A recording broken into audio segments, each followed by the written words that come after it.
Okay. Hi everyone, Eleanor here. I have a light heart message for you today. Did you know you can heal yourself? Did you know you can be a healer? You have the ability to heal difficult emotions.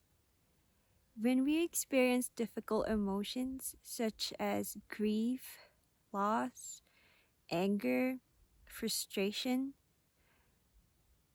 these feelings can put us in a place of very negative, difficult, and draining energies. In times like that, you may not find the power within yourself to bring yourself out of a place like that. There's a reason why we feel these emotions, though. These emotions are there to tell us something about ourselves, to let us know more about ourselves. They are there to tell us what we want. We often experience difficult emotions out of getting something we want and getting something we don't want. It comes from a place of desire. When we do get something we want, it sounds like we should be happy, but there are times where it could also create a sense of difficult emotions within us. But we just don't realize that that was actually what we wanted. Life circumstances bring themselves, or they present situations to you based on what you really, really want. And when we get things that we don't want, we may feel like that was not right, it's undeserving, that's not fair. And of course, we will have negative emotions. Well, either way, they're there for a reason. They're there to show us what we truly desire and what we truly think about ourselves. When you're faced with a difficult emotion, it's a really good idea to take a step back and not react towards it if your life is not in danger. That's a very important point.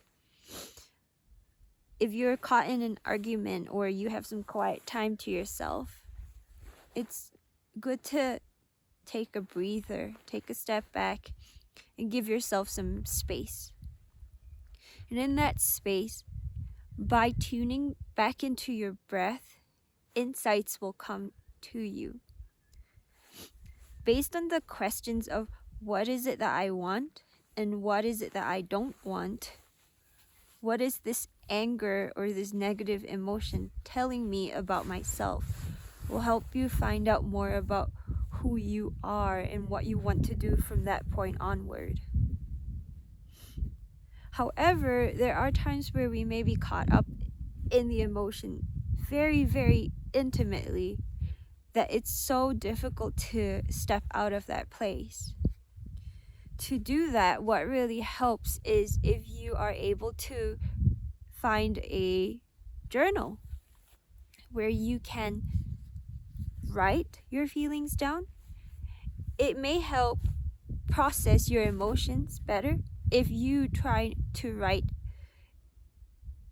intuitively without thinking too much about it. It does not matter what you write, in that maybe you can give yourself 5 minutes, 10 minutes, 15 minutes, 30 minutes, 1 hour, however long you need to process those difficult emotions. What you want to do is to just allow yourself to express how you feel. It may also even be in the form of doodling, drawing. There's no structure to it because that's how your body processes emotions. The point is to get those stuck or blocked energies moving again. So in a sense, you're processing it and allowing it to come out. Another very useful method is to kind of journal or write, but you may find yourself away from a journal, or you don't want to type on your phone or your mobile devices because the effect is not quite the same.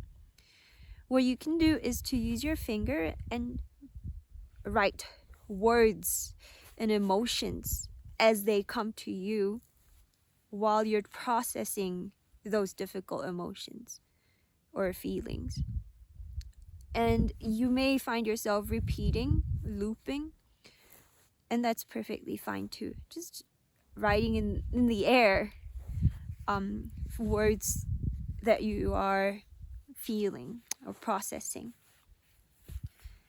You may write thoughts or desires, and you'll start to see that some words that you're writing are actual feelings, while some are words you're trying to speak to yourself, or you're trying to sort some stuff out in your mind.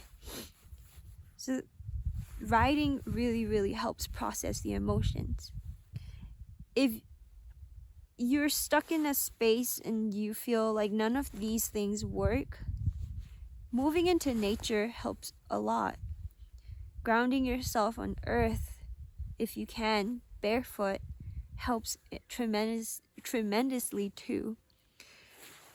If you're able to find a nice space out in nature, if not in your home, moving around, not specifically like fixed movements that you would do in yoga or qigong. You may find yourself trying to move intuitively, like just moving your arms. You can put some music on, or perhaps just moving on your own may help move energies as well. But ultimately, you may want to also do a little check in with yourself. Where are you really not feeling so good? Is it in your mind, or are you physically not feeling so good? If you're not feeling too well physically, you really do need to rest. There's no point pushing yourself, because at the end of the day, it will come back to you and it will feel like you're being robbed of a day, you know? It will come back to you to get your attention. If you need to rest, a good test is to imagine a scenario where you're getting every single thing you want. Maybe if you could picture your dream place or your dream vacation, or your circumstance or scenario is what you really want, and yet you're still feeling kind of down, then it's really a sign that you do need to rest. It shows you that it's not something external that is bothering you per se, but that you are out of it, which is fine. Just take a little moment to yourself and remind yourself that you don't have to give up forever, give life up. No. What's more powerful is if you can tell yourself, I'm just going to give up in this moment now. Feel that feeling of surrender, complete letting go of the reins. It can be a really scary feeling. I tried it once in a meditation, and for some reason there were some issues that were set on my mind and heart, and those things meant a lot to me. I don't remember them right now, but I processed the emotion and proceeded with a vision or an imagery, like creating an image in your mind of dropping, right? Like falling off a branch if you're holding onto something, or the side of a building, which I do not mean it in a real sense, but letting go of some horses or heavy bags. That feeling for some reason was so real, and I felt my body falling and sinking.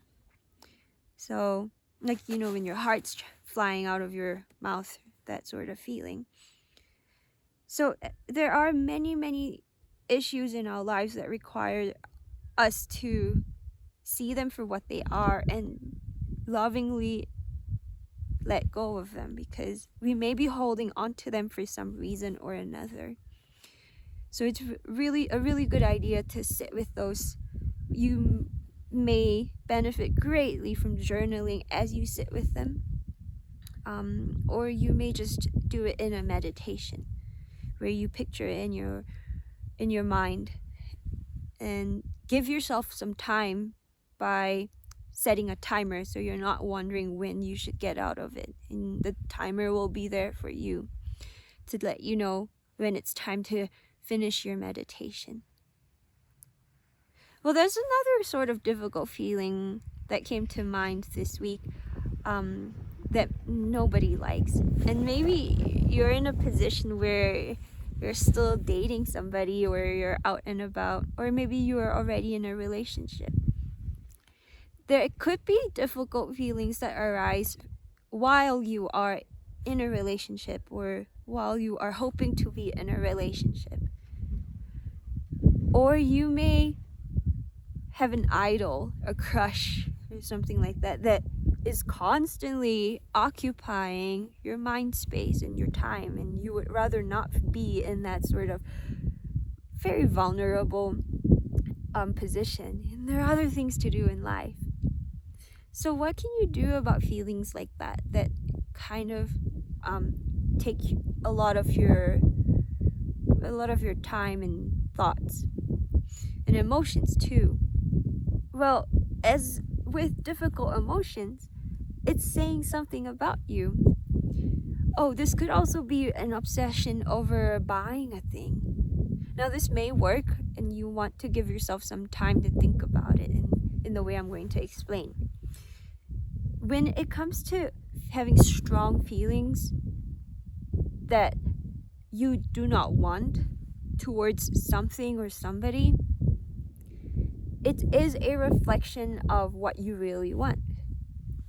And it can be attained in two ways. One, by obtaining it externally. You deserve everything positive in life, so yes, go for it. But at the same time, it's reflecting something that you want within yourself. So with regards to these sorts of difficult emotions that you may not be able to obtain it because you can't force a person to be with you, or you are in a relationship, but then for some reason you look at somebody else and you really have strong feelings towards the person. And in all due respect, you are not in a relationship with this person. You cannot force a person to be in a relationship with you, unfortunately, because everyone has to respect each other. That is the most loving thing a person can do. To respect, to love, to observe and listen, and give people time to get to know you, and for you to get to know another person. And so it's a good idea to take a step back and not be so frantic or worried about these things. There's always a right person for you. And so then the question will be, what is it that I like about this person that's taking up so much time and space and in my mind and in my emotions and in my day?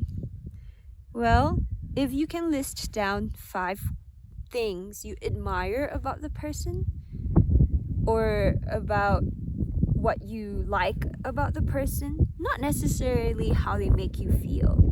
That's not the point. It's about what you like about the person. It can be understood through how you feel, not how they make you feel, but how you feel about them. Then find those values and qualities within yourself, because that's really what you like. That's really what you're after.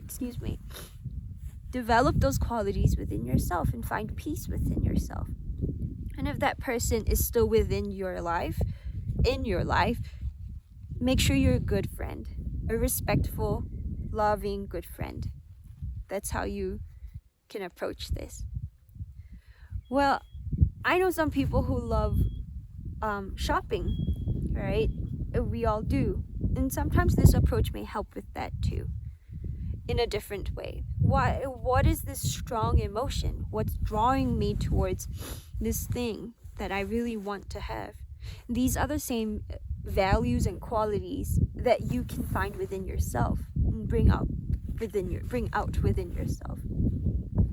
So you have the ability to deal with difficult emotions.